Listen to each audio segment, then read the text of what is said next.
Chapter 2. In His Father's Shadow. The birth of their child, Russell Hubert Carrington III, brought joy, but it also tethered Russell Jr. to a life he felt unprepared for. He loved his son, there was no question about that, but beneath the surface, resentment simmered. He had been forced to set aside his dreams, his independence, and his vision of a life unencumbered by obligation. Over time, the strain of marriage became unbearable. Russell Jr. buried himself in his studies, chasing success as if it could erase the choices he had been forced to make. The pressure to provide, combined with his unresolved bitterness, drove a wedge between him and his wife, turning their marriage into a battleground of unspoken regrets and unmet expectations. The weight of that forced union began to shape Russell Jr. in ways he couldn't have anticipated. He resented how his life had been derailed at such a young age, how his dreams had been sacrificed at the altar of duty. Rather than confront these feelings, he buried them deep, allowing them to calcify into a quiet bitterness that would later seep into every aspect of his life. His wife, though devoted, bore the brunt of his frustration.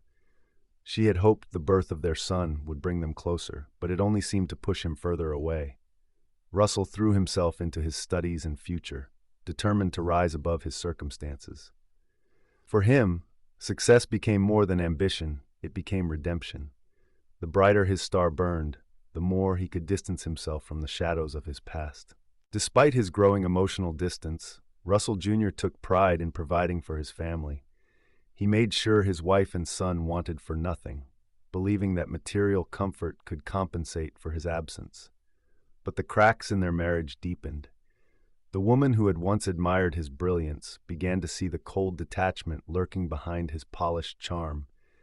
By the time Russell Jr. achieved the success he had always dreamed of, their relationship had become little more than a formality. They lived in separate homes and inhabited separate worlds. She clung to the hope that the man she had fallen in love with might one day return, while he justified his neglect as the price of greatness. For Russell Jr., the marriage became a painful reminder of everything he had lost: freedom, control, and the ability to dictate the terms of his own life.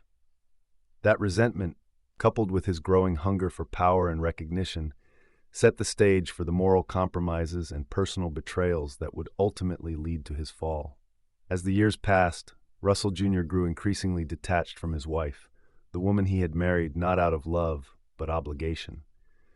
While she worked tirelessly to hold their family together, he sought solace in the excitement and validation he found outside their home. In his mind, he had earned it. He had sacrificed his youth, his dreams, and his freedom. Was it so wrong to seek comfort with someone who saw him as the brilliant man he wanted to be, rather than the reluctant husband he had become?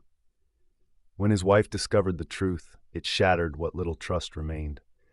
For her, it wasn't just the betrayal of his infidelity, it was the confirmation of a truth she had long suspected, that she was never the woman he truly wanted, and that their life together had been built on a foundation of duty rather than love.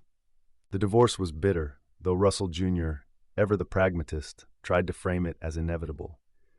In public, he maintained his polished image, spinning the narrative to protect his reputation.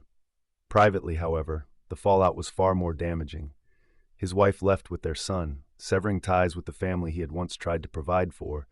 Russell Sr. firmly insisted that Russell Jr. annul his marriage to Frances, convinced that once his son completed college, Frances would lay claim to his financial resources. Faced with the threat of losing his father's financial support, Russell Jr. reluctantly complied, struggling under the weight of his father's control. Frances, left with no choice, was forced to accept the annulment, despite the emotional toll it took on both of them. After the annulment, Russell Jr. buried himself even deeper in his studies, using his growing success to mask the void left by his failed marriage. Yet, the stain of his infidelity lingered, slowly reshaping how others viewed him. Frances, on the other hand, had little recourse. As a young black woman in the early 1950s, challenging the annulment would have been nearly impossible, especially without financial or familial support. She was left to pick up the pieces of a relationship that had been stripped from her, one that, in the eyes of the law and society, had never officially existed.